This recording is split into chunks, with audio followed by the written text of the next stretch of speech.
Because इससे पहले मैंने 2 क्लासेस ली हैं और दोनों क्लासेस में मैंने आप लोगों को बोला था कि होमवर्क करना है। और कहाँ सेंड करना है? टेलीग्राम पे सेंड करना है।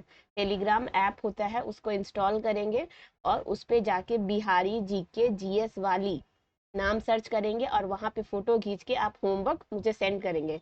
मैं सबका होमवर्क क्या करूँगी, चेक करूँगी, उन्हें रिमार्क करके बताऊंगी कहाँ गलत है या किसने सही लिखा है, किसने कितना अच्छा लिखा है। तो आप सबसे पहले कमेंट में यही चीज बताएंगे कि किसने होमवर्क किया है या किसने नहीं किया है। ठीक है, अब हम क्या करते हैं, आगे का देखते हैं। तो लास्ट क्लास में मैंने आपको यहाँ तक बताया था क्वेश्चन नंबर 2 कि आप गर्मी की छुट्टियों में कहाँ जाना पसंद करते हैं और क्यों। मुझे उम्मीद है कि आप लोगों ने किया होगा। अभी हम लोग आगे का देखते हैं। लगभग 2 साल पहले की बात है, मध्य विद्यालय सारंगपुर। तो कितने टाइम पहले की बात है? तो 2 साल पहले, मतलब 2 साल हो गया है। ये जो कहानी अभी आप सुन रहे हैं, इस कहानी को 2 साल हो गया है।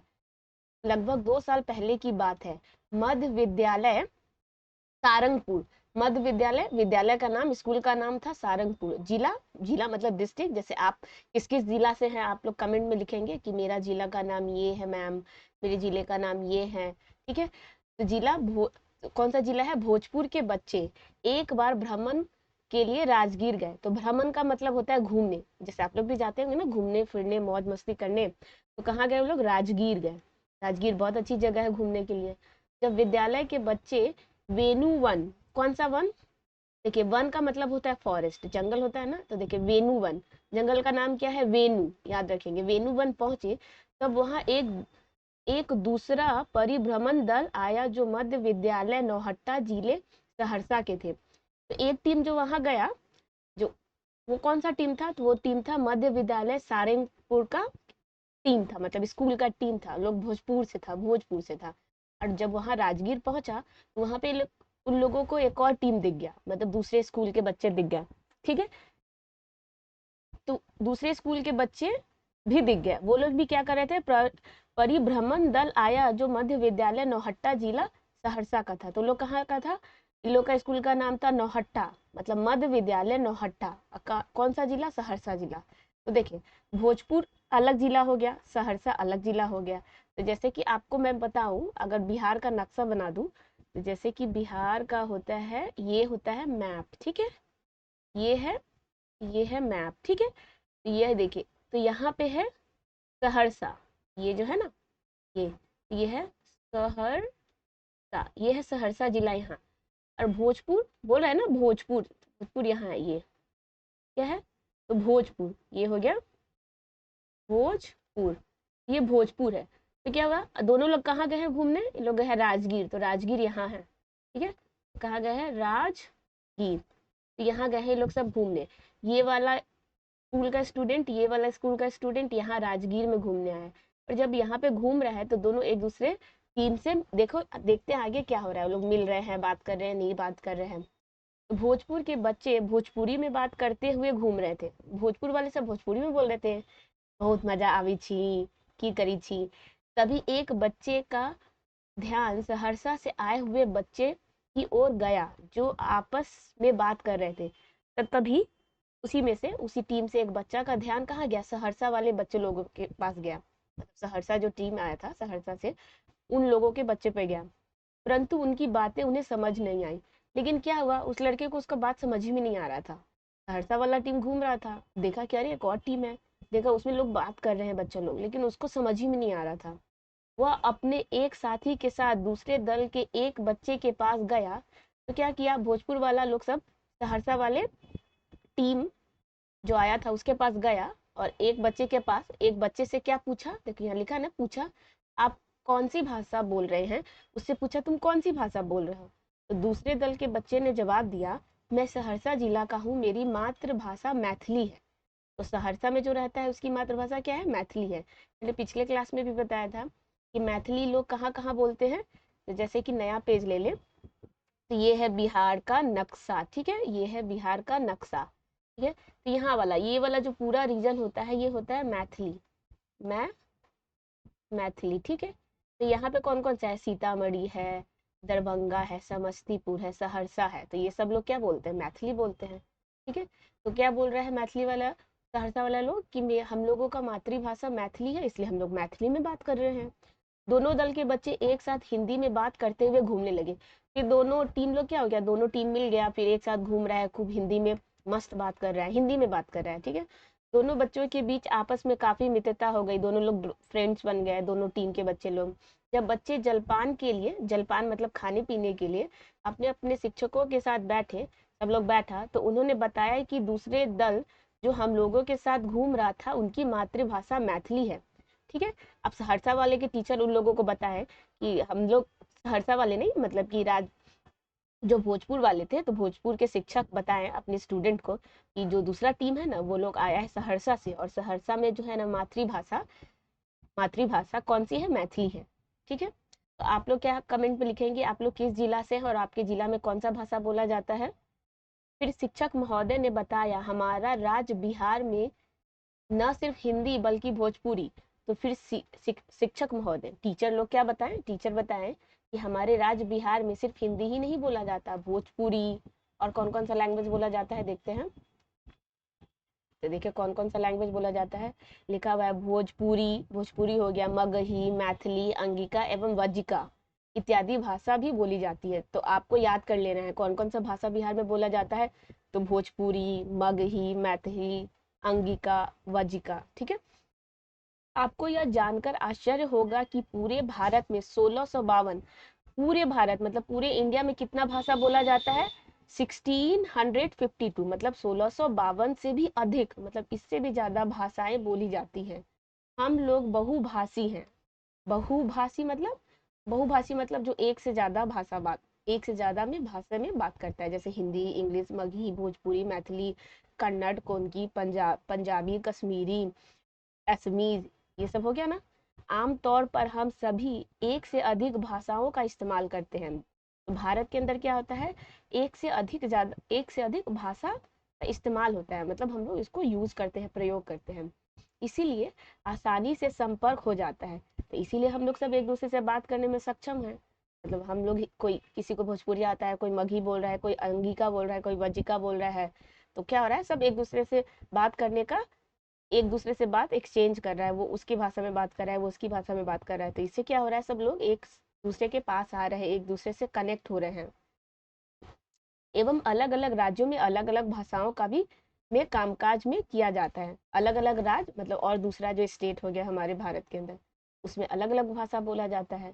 संविधान, तो लिखा हुआ है संविधान की 8वीं सूची, 8th शेड्यूल, ठीक है, 8वीं सूची में 22 भाषाओं को सम्मिलित किया गया है। आपको ये याद कर लेना है कि अपना जो संविधान है, भारत का संविधान के 8वीं अनुसूचित में 22 भाषाओं को सम्मिलित किया गया है। 22 भाषाओं को क्या दिया गया है, मान्यता दिया गया है। हमारा भारत का संविधान है, संविधान में 8वीं अनुसूची है, 8वीं अनुसूची में कितना भाषा को सम्मिलित किया गया है, 22। तो आपको ये याद करके एकदम दिमाग में भर लेना है इसको। अब इसको करते हैं, शिक्षक की मदद से तालिका को भरें, तो इसको भरना है, ये आप सबका होमवर्क है, ये आप टेलीग्राम पे करेंगे, टेलीग्राम, और आईडी है बिहारी के जीएस वाली, ठीक है। इस पे आप फोटो खींच के भेजेंगे। तो जैसे कि ऐसे ही बनाएंगे पूरा जैसे दिया हुआ है, ऐसे सीरियल नंबर 1, तो बिहार, बिहार में कौन कौन सी भाषा बोली जाती है, उत्तर प्रदेश में कौन कौन सी बोली जाती है, पंजाब में कौन सी, पंजाबी, कर्नाटक में कन्नड़, तमिलनाडु तेलुगु, केरल मलयालम, पश्चिम बंगाल में कौन सी बोली जाती है, बांग्ला, उड़ीसा में उड़िया, मणिपुर में मणिपुरी, असम में असमीज, गुजरात में गुजरात, या महाराष्ट्र में मराठी। ऐसे ऐसे आपको लिखना है। भेदभाव एवं असमानताएं, अब देखते हैं भेदभाव, भेदभाव मतलब जैसे नहीं होता है, लोग ऊंचा नीचा का भेदभाव करता है, कोई इस तरीके से दिखता है, कोई उस तरीके से दिखता है, तो लोग उसको कैसे हीन भाव से देखता है, तो वही हो गया भेदभाव एवं असमानताएं, मतलब लोग अब कैसे अलग अलग है उसके बारे में हम लोग पढ़ेंगे। ऊपर हम विविधता के बारे में पढ़ चुके हैं। विविधता मतलब बताया था ना, लोग अलग अलग तरीके के होते हैं, खाने पीने का ढंग अलग होता है, कपड़ा पहनने का ढंग अलग होता है, भाषा अलग बोलते हैं, पर्व त्योहार अलग मनाते हैं, विविधता हो गया। हमने ये भी देखा कि विविधता हमारे जीवन को समृद्ध बनाती है, समृद्ध बनाती है ना। हमने कहानी, 2-3 कहानी पढ़ा था, वो उर्दू में बोल रहा था, वो इंग्लिश में बोल रहा था, कोई हिंदी में बोल रहा था, कोई इस भाषा में था, कोई उसके घर गया क्रिसमस के दिन तो क्रिसमस पार्टी मनाया, उसके दिन आया दिवाली में तो वो खाया। तो कैसे सब खुशियां बांट रहे थे। परंतु समाज में कुछ ऐसी घटनाएं भी होती है जिससे हमें दुख होता है। अब कुछ ऐसा भी घटना है, कुछ ऐसा भी कहानी है जिससे क्या होता है, हमें बहुत दुख होता है। अब वो कौन सा कहानी है, कौन सी बात है, देख लेते हैं। कुछ लोग अपने विचारों को ही श्रेष्ठ समझते हैं। अब दुनिया में बहुत तरह के लोग होते हैं, तो कुछ लोगों का क्या लगता है, विचार मतलब जो वो सोचते हैं, सोचना, कि वो जो सोच रहे हैं ना वही श्रेष्ठ है, वही सबसे अच्छा सोच है, वही सबसे ज्यादा महान है। एवं दूसरे को हीन दृष्टि से देखते हैं, और दूसरा जो है वो छोटे जाति का है, उसका सोच घटिया है, उसको कुछ नहीं आता है, वो पढ़ने लिखने में तेज नहीं है, उसके पास पैसा नहीं है, उसके पास बोलने का ढंग नहीं है, कपड़ा अच्छे से नहीं पहनता, तो दूसरे को कैसे देखता है, हीन। हीन मतलब बुरा, गंदी नजर से देखता है। समाज में व्याप्त अशिक्षा है, तो इसी इससे क्या पता चलता है, इससे ये पता चलता है कि हमारे समाज में व्याप्त, व्याप्त मतलब बहुत ज्यादा मात्रा में क्या है, अशिक्षा है। शिक्षा मतलब बहुत लोग अनपढ़ हैं, लोग पढ़े लिखे नहीं हैं, लोगों को अच्छा ज्ञान नहीं है।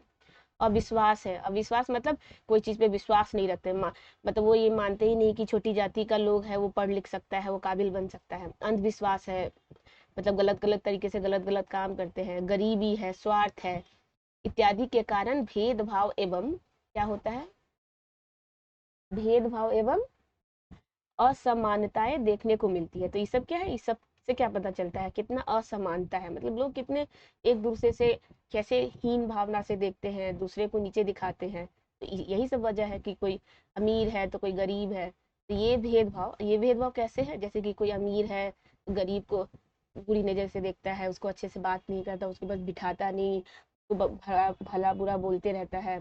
कोई पढ़ा है, कोई पढ़ा लिखा है, या कोई अनपढ़ है, तो अनपढ़ को सब कैसे बोलते हैं कि अरे तुम तो गवार अनपढ़ हो। जो पढ़ लिख लिया उसको लगता है वही सबसे महान है। सवर्ण एवं दलित मतलब सोचता है कोई अच्छे वर्ण का है, अच्छे जाति से है, कोई दलित है तो उसको कैसे हीन भाव से देखता है। जैसे महिलाओं और पुरुषों का भी हो सकता है, जैसे महिला पुरुष में भी करते हैं ना, घर में लोगों को चाहिए बेटा, ज्यादातर लोगों को बेटी को पढ़ाते नहीं है, बेटी को हीन भावना से देखते हैं, बेटी को घर में रखते हैं, काम काज कराते हैं, बेटा को पढ़ाते लिखाते हैं। तो ये सब भी हो गया ना, कितना फर्क हो गया। अब एक और कहानी देखते हैं हम लोग, राम जीवन की कहानी। अब राम कोई है, उस राम जीवन एक बालक का नाम है, लड़का का नाम है, उसका क्या कहानी है तो देखते हैं। राम जीवन सुपौल जिले के सुखपुर गांव का एक प्रतिष्ठित व्यक्ति था। तो राम जीवन ही पूरा नाम है, एक लड़का है, मान लीजिए आपका कोई फ्रेंड है, उसका नाम है राम जीवन। कहाँ रहता था, सुपौल। ये भी क्या है, बिहार का एक जिला है सुपौल जिले के। देखिए अब सुपौल कहाँ है, मैप में देखते हैं, बिहार के नक्शा में, ये है बिहार, ठीक है, ये है बिहार। बिहार में के नक्शा में ये बीचों बीच क्या है, गंगा नदी बहती है, ये गंगा नदी है, ठीक है, ये हमारी प्यारी गंगा माता है। और सुपौल यहाँ है, सुपौल यहाँ है, ठीक है, यहाँ पे सुपौल है, सुपौल यहाँ पे है, ठीक है, ये वाला है, ये सुपौल है, तो याद रखेंगे। तो कहाँ का रहने वाला था, सुपौल जिले के सुखपुर गांव का एक प्रतिष्ठित व्यक्ति था। प्रतिष्ठित मतलब जिसका कोई इज्जत, खूब इज्जत हो, लोग उसको खूब एकदम मान धान करता हो, लोग उसका इज्जत करता हो, सलाम ठोकता हो, तो ठीक है। विवाह के 10 वर्षों के पश्चात, अब उसका शादी हो चुका था, तो 10 वर्षों के पश्चात, पश्चात का मतलब होता है बाद में, मतलब 10 वर्षों के बाद उसके घर में एक लड़की का जन्म हुआ। शादी का 10 साल हो गया, अब उसके घर में एक लड़की पैदा हुई, बेटी पैदा हुई। राम जीवन की चाह तो बेटे की थी, पर बेटी पाकर भी वो संतुष्ट थे। मतलब वो चाहता तो था कि बेटा हो जाता तो अच्छा होता, लेकिन ऐसा नहीं है कि बेटी हो गई तो उसको बुरा लग रहा था, मतलब ठीक था, खुश था वो। चलो कोई बात नहीं, बेटी हुई है तो ये भी अच्छा है। बेटे की चाह में 1 वर्ष बाद पुनः बेटी ही होती है। एक तो बेटी हो गई, फिर 1 साल बाद क्या हो जाती है, फिर से बेटी ही होती है। दो बेटियां होने के कारण वो काफी चिंतित रहने लगा। अब 2 बेटी हो गई, उसको लगा भाई दोबारा तो दूसरी बार में कम से कम तो बेटा होता, लेकिन इस बार भी बेटी हो गई। अब 2 बेटी हो गई तो उसको बहुत टेंशन हो गया कि बाप रे भाई इतनी सारी बेटी हो गई, अब हम इन लोग को कैसे पढ़ाएंगे लिखाएंगे, ये लोग तो शादी करके चली जाएगी, ये लोग के शादी पे इतना खर्चा आता है, पढ़ाई में खर्चा आता है, ऐसा सोच है उसका, ठीक है। बेटी की चाहत में वह मंदिर मस्जिदों में हाथ जोड़ने और मन्नतें मांगने लगा। अब बेचारा चाहता था बेटा, तो बेटे की चाह में भगवान से प्रार्थना करते रहता था, हे भगवान हमको बेटा दे दो। तो मंदिर जाता था, मस्जिद जाता था, मन्नत मांगता था, हाथ जोड़ता था भगवान के सामने। इसी तरह 5 वर्ष बीत जाने के बाद आखिरकार तीसरे बच्चे के रूप में उसे पुत्र की प्राप्ति हुई। 5 वर्ष मतलब 5 साल बीत गया, 2 बेटी हो गई, उसके बाद 5 साल आ गया। 5 साल के बाद तीसरा जो बच्चा हुआ उसको तो पुत्र हुआ, बेटा हुआ। बहुत खुश होगा, वो तो बेटा ही चाह रहा था। खुशी के मारे उसने पूरे गांव में भोज की व्यवस्था की, पूरा गांव को भोज खिलाया। गुजरात गुजरते समय के साथ माता पिता दोनों बेटियों की अपेक्षा बेटे के रहन सहन, खान पीन, पहनावा, खेल कूद आदि पर विशेष ध्यान देते थे। देखो अब आ गया ना फर्क बेटा बेटी में। क्या बोला, जैसे जैसे टाइम बीता, जैसे जैसे टाइम गुजर रहा है ना, तो उसके माता पिता क्या कर रहे हैं कि दोनों बेटियां मतलब दोनों बेटियों की अपेक्षा मतलब दोनों बेटियों को थोड़ा कम ध्यान देते थे, और बेटे के रहन सहन में कोई कमी नहीं हो, मेरा बेटे के रहन सहन में, खान पान में कोई कमी नहीं हो, पहनावा अच्छा अच्छा मस्त जीन्स उन्स ला के देता था, खेलकूद में भी खूब खेलता था, उसको बोलता था जाओ खूब खेलो बेटा, जो इच्छा है वो करो, तो विशेष ध्यान देता था। जबकि बेटियों से घर का सारा काम करवाया जाता था, घर की बेटी बेचारी सारा काम करती थी। जैसे कि क्या क्या, तो भोजन पकाती थी, चौका बर्तन मजती थी, झाड़ू पोछा करती थी। बेटियां इन कामों के अलावा पढ़ाई पर खुद से ध्यान देती थी। बेटी देखो, देखो बेटी कितनी लायक होती है, घर का भी पूरा काम कर रही है, दिन भर उसका पूरा टाइम घर भर के झाड़ू पोछा बर्तन खाना बनाने में ही जा रहा है, लेकिन उसके बाद भी टाइम मिल रहा है तो देखो खुद से पढ़ाई करती थी लोग, पढ़ाई पर खुद से ध्यान देती थी। वही बेटे के लिए स्कूली शिक्षा अच्छे विद्यालय में होती थी, और साथ में ही उसे घर पर शिक्षक आकर पढ़ाया करते थे। बाप रे बाप, देखो क्या हो रहा है कि बेटा को क्या होता था, स्कूल में भी एडमिशन करा दिया था, अच्छे स्कूल में जाता था, पढ़ाई करता था, और घर पे भी ट्यूशन इसके मम्मी पापा लगा दिए थे। बेचारी बेटी लोग स्कूल भी नहीं जाती थी, खुद से ही घर पे काम वाम करने के बाद जो टाइम मिलता था तो उसी में पढ़ाई करती थी। देखो कितना अन्याय हो रहा है कि नहीं हो रहा है बेटियों के साथ। और साथ ही साथ उसे घर पर शिक्षा, परंतु वह पढ़ाई के बदले खेल कूद लड़ाई झगड़ा किया करता था। अब देखो बेटा लिखना नालायक, कुछ करने धरने वाला नहीं, क्या करता था, दिन भर खेलता कूदता था और लड़ाई झगड़ा करता रहता था पूरा मोहल्ला में सबसे। इस तरह हमने देखा कि राम जीवन बेटिए की अपेक्षा बेटा को ज्यादा महत्व देते हैं। तो देखा राम जीवन जो थे, उसका नाम जो था, तो बेटा को ज्यादा प्यार करते थे, बेटी लोग को बिल्कुल प्यार नहीं करते थे। वह बेटा एवं बेटी से भेदभाव करता था, भेदभाव कर रहा है ना, देखो उसको पढ़ाई लिखाई नहीं दे रहा है, घर का काम करवा रहा है, बेटे को एकदम कपड़ा लत्ता खाना पीना सब दे रहा है, स्कूल में अच्छा एडमिशन करा दिया, घर पे आके एकदम ट्यूशन टीचर आ रहे हैं, मस्त चाय पी रहे हैं, जो लैंगिक असमानताओं को दर्शाता है। तो इससे क्या पता चलता है, लैंगिक, लैंगिक का मतलब होता है जैसे कि कोई पुरुष है कोई महिला है, ठीक है, उस तरीके से, जैसे कोई लड़का है लड़की है, उसमें आता है ना, लड़का लड़की जैसे स्त्रीलिंग पुल्लिंग वैसे। तो लैंगिक मतलब वही, लैंगिक मतलब देखिए यहाँ पे एक क्या है, लड़का है तो दूसरी लड़की जाती है, इसलिए फर्क कर रहा है वो। ऐसे लोग अपनी अज्ञानता एवं संकुचित मानसिकता के कारण समाज में होने वाले परिवर्तन को नजरअंदाज करते हैं। तो ऐसे लोग मतलब कौन सा, राम जीवन, नाम तो है इतना अच्छा, राम जीवन, राम का जीवन, लेकिन काम कैसा कर रहा है, रावण वाला कर रहा है ना। तो देखिए, ऐसा लोग अपनी अज्ञानता एवं संकुचित, अज्ञानता मतलब जिसको ज्ञान नहीं है, राम जीवन जैसा लोग क्या है, अज्ञान है, बुद्धि नहीं है, दिमाग नहीं है, संकुचित मतलब छोटा दिमाग है एकदम, है। उसमें क्या होता है, इसके कारण समाज में ऐसे ऐसे लोगों को क्या होता है, जो लड़का लड़की में भेद करता है, वो सब चीज पे ज्यादा ध्यान देता है, इस टाइप का राम जीवन जैसे लोग। इतिहास साक्षी है कि लड़कियों ने धरती से लेकर आकाश तक अपनी कामयाबी के परचम लहराए हैं। देखो बता भी रहा है कि इतिहास, अब तुम इतिहास का कोई भी चीज कहानी सुन लो अपने मम्मी पापा दादा दादी नाना नानी सर से, शिक्षक से, दोस्त से, यार से, सब लोग तुमको बता देगा कि लड़कियां कभी भी लड़कों से कम नहीं होती है, वो धरती पे भी अच्छा कर सकती है और आकाश तक भी उड़ सकती है। अब आ गया होमवर्क। प्रश्न, क्या आपको लगता है कि लड़कियों के साथ भेदभाव होना चाहिए, पूछ रहा है, क्या लड़कियों के साथ भेदभाव होना चाहिए? आपको क्या करना है, टेलीग्राम पे भेजना है और कमेंट में भी बताना है। ऊपर की कहानी लैंगिक भेदभाव को दर्शाती है, तो ऊपर वाला जो कहानी है वो लैंगिक, बता ना, लैंगिक मतलब स्त्री हो गया पुरुष हो गया, ये दोनों में भेदभाव को दर्शाता है। परंतु समाज में न सिर्फ लैंगिक भेदभाव है, बल्कि निशक्तों एवं सामान्य सवर्णों एवं दलितों के साथ अमीर और गरीब के बीच अंतर की घटनाओं को भी हमें देखने को मिलता है। तो ये भी क्या है, ऐसा नहीं है कि सिर्फ यहाँ पे देखा जाए कि कोई लड़की है लड़का में फर्क है, बहुत सारा असमानताएं हैं समाज में, बहुत सारा भेदभाव होता है। जैसे कि है ना, नीचा जाति ऊंचा जाति, अमीर गरीब, पढ़ा लिखा नहीं पढ़ा लिखा वो सब। अपने Bharat Ratna doctor B are Ambedkar, जैसे कि बी आर अम्बेडकर, तो इनको क्या मिला हुआ था, भारत रत्न, ठीक है। भारत का सबसे सर्वोच्च क्या होता है, पुरस्कार होता है, तो बी आर अम्बेडकर को मिला हुआ था। उनका नाम सुना होगा, आइए उनके बारे में जानते हैं। अब किसके बारे में हम जानेंगे, बी आर अम्बेडकर के बारे में हम लोग देखेंगे कि क्या किया उन्होंने, कौन थे। ये है उनका फोटो, ठीक है, ये है उनका फोटो। एक काम करते हैं, ये हम लोग नेक्स्ट क्लास में करेंगे, ठीक है। उम्मीद है कि आपको ये समझ में आया होगा। आपको मैंने जितना होमवर्क दिया है सब होमवर्क आपको करना है, और इस चैनल को सब्सक्राइब कर लेना है, ताकि आपके जितने प्यारे प्यारे दोस्त हैं, मित्र है, सहेली है, सखा है, यार है, सबको भेज दे, ताकि सब लोग इस लेक्चर का क्या कर सके, उन लोगों को भी हेल्प आ सके, वो लोग भी अपनी पढ़ाई अच्छी तरीके से कर सके। वीडियो को लाइक करें, चैनल को सब्सक्राइब करें, ज़्यादा से ज़्यादा शेयर करें। मैं मिलूंगी नेक्स्ट वीडियो में। टिल देन अपना अपनों का ख्याल रखें, होमवर्क करें, पढ़ाई करें। जय हिंद।